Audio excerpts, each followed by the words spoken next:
Salut tout le monde, alors j'espère que vous allez bien. Aujourd'hui on se retrouve dans une nouvelle vidéo. Dans cette vidéo c'est une vidéo très spéciale parce que ça va parler des sujets d'actualité, donc par rapport à ce qui se passe actuellement. Je pense que la plupart d'entre vous le savent.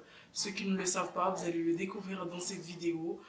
Faut savoir que actuellement en Libye, il se trouve qu'il y a des hommes, la grande majorité, en tout cas de ce qu'ils nous ont montré dans l'extrait, c'est des hommes noirs qui sont vendus en tant qu'esclaves. Donc, ils ont dit qu'à peu près une fois par mois, ils organisaient un marché, si on peut appeler ça comme ça, un marché où en fait ils vendaient des hommes pour 400 $, 100 $, 200 $.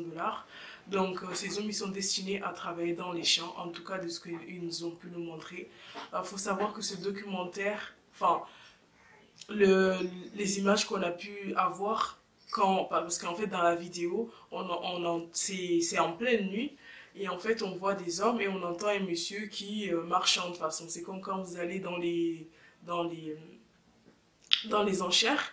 Donc on donne un prix de base et ça monte. Et c'est exactement ce qui s'est passé. Sauf qu'en face, ce n'était pas des meubles, ce n'était pas des objets, c'était tout simplement des êtres humains. Des êtres humains en détresse parce que faut savoir que ces gens-là, c'est des gens qui fuient en grande majorité la guerre, génocide, mais aussi la famine et aussi la crise tout simplement.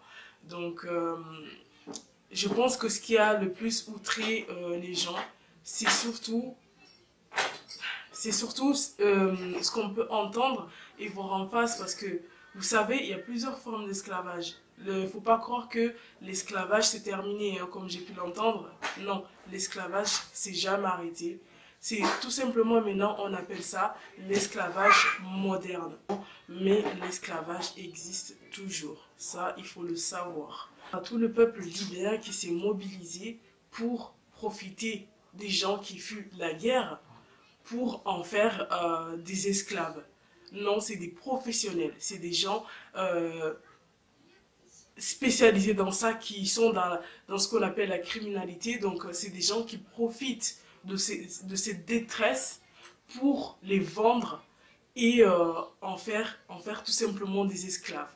Parce qu'il faut savoir que en Afrique, en grande majorité, beaucoup de gens vivent dans des conditions qu'on peut comparé à l'esclavage, déjà, pour commencer. Donc, vidéo, je vous dis la vérité, j'étais, parce que ça faisait un petit moment que je voyais des articles et tout, mais vous savez, il y a des sites bidons qui créent des faux trucs juste pour que tu cliques et que ça t'amène des virus et tout. Et donc, quand j'ai vu ce genre d'article, en fait, pour moi, ça me paraissait, c'était la façon de faire qui me paraissait irréelle, dans le sens où, si vous avez regardé, si vous êtes du genre regarder tout ce qui est documentaire, ce genre de choses, il y a depuis un petit moment, depuis qu'on parle de tout ce qui est les immigrés, etc., vous avez eu pas mal de reportages là-dessus. Enquête exclusive, ils avaient justement fait un documentaire, vous avez aussi France O qui, tous les jours, faisait des petits extraits où ils montraient des gens qui accueillaient des réfugiés, tout ça. Et aussi, vous avez, donc, je disais, Enquête exclusive qui avait fait un reportage là-dessus, sur les gens qui essayaient de fuir leur pays pour pouvoir arriver jusqu'en Europe. Donc en premier, leur première arrivée, souvent, c'était l'Italie. Donc les journalistes les avaient suivis avec leur caméra. Vous avez plein de sujets là-dessus. On parle de cette histoire, en fait, que les gens, les réfugiés, ils passent par des chemins atroces. Leur parcours, il est tellement atroce que aucun être humain mérite de vivre ça. Vous voyez ce que je veux dire? Donc, tant mieux si le truc de CNN fait ouvrir les yeux à tout le monde, mais je suis désolée, c'est un problème qu'il y a depuis des mois là, même des années je dirais. C'est pas un truc qui date d'hier. Hein. Malgré qu'on prend et qu'on utilise comme esclave. Si c'est pas hier, là on parle des hommes, vous savez, on parle des hommes. On parle même pas des femmes. Dans les champs, ce qui est atroce parce qu'on les fouette, on les frappe, on les brûle, on leur coupe des membres des fois. Vous vous rendez compte? Là on parle en plus des gens qui essaient qui ont fui leur pays. Donc vous savez, quelqu'un qui, je vais vous expliquer rapidement comment ça se passe. Par exemple, si tu habites, moi j'habite au pays. Dans mon pays, ça ne va pas, j'ai envie de fuir. Donc vous avez quelqu'un à qui on appelle un passeur. Un passeur, c'est celui qui te guide de plusieurs points d'un point A, point B, jusqu'à ta destination finale. Tout dépend de là où tu vas aller. Le point final, souvent, c'est l'Europe. Après, la personne, une fois qu'elle est rentrée dans le territoire, il se démerde pour aller là où il veut. Des fois, ça peut être en Angleterre, des fois, ça peut être l'Allemagne ou autre. Vous voyez ce que je veux dire? Donc, le passeur, son but, c'est d'amener. Donc, toi, en fait, tu payes une somme. Il faut savoir aussi que c'est des sommes qu'en général, ces gens-là ne gagnent même pas une fois par an. Donc, c'est une somme qu'ils doivent sortir pour pouvoir payer le passeur.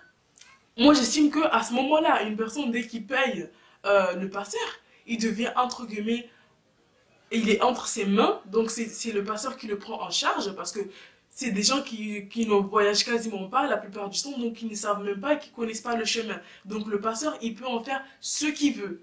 Ok? Donc là, le mec, il donne cette somme-là. Il s'endette déjà dans son pays. Pour donner, imaginez par exemple, le mec, il touche 50 euros par mois. Là, on lui dit, sors 500 euros pour pouvoir aller en Europe. Il donne cette somme-là. Donc déjà, moi je trouve que c'est très bien cette histoire avec la vidéo de CNN, mais comme je vous ai dit, c'est pas l'esclavage ne s'est jamais arrêté. Comme je vous ai dit, ça s'est transformé différemment, ou sinon on le camoufle. C'est des gens qui fuient souvent la guerre, c'est des gens qui fuient souvent la misère. Donc, comme je vous ai dit, maintenant on appelle ça, là ça s'est déroulé exactement comme, entre guillemets, qu'on peut lire dans les livres et qu'on peut voir dans l'histoire. C'était vraiment ce qui se passait à l'époque quand on vendait les noirs. Parce qu'il faut savoir que l'esclavage n'a pas commencé directement durant le commerce triangulaire. Bien avant, l'esclavage existait déjà. Donc, dès que tu n'avais pas d'argent, tu pouvais être esclave de quelqu'un.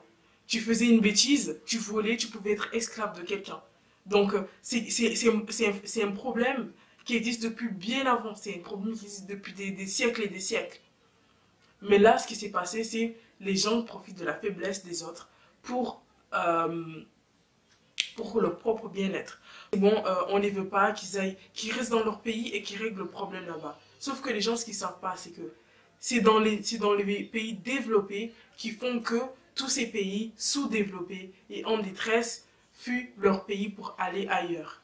Ils fuient leur pays pour aller ailleurs. Si vous regardez bien, mais c'est un pays qui va avoir des difficultés pour devenir stable. Vous voyez ce que je veux dire?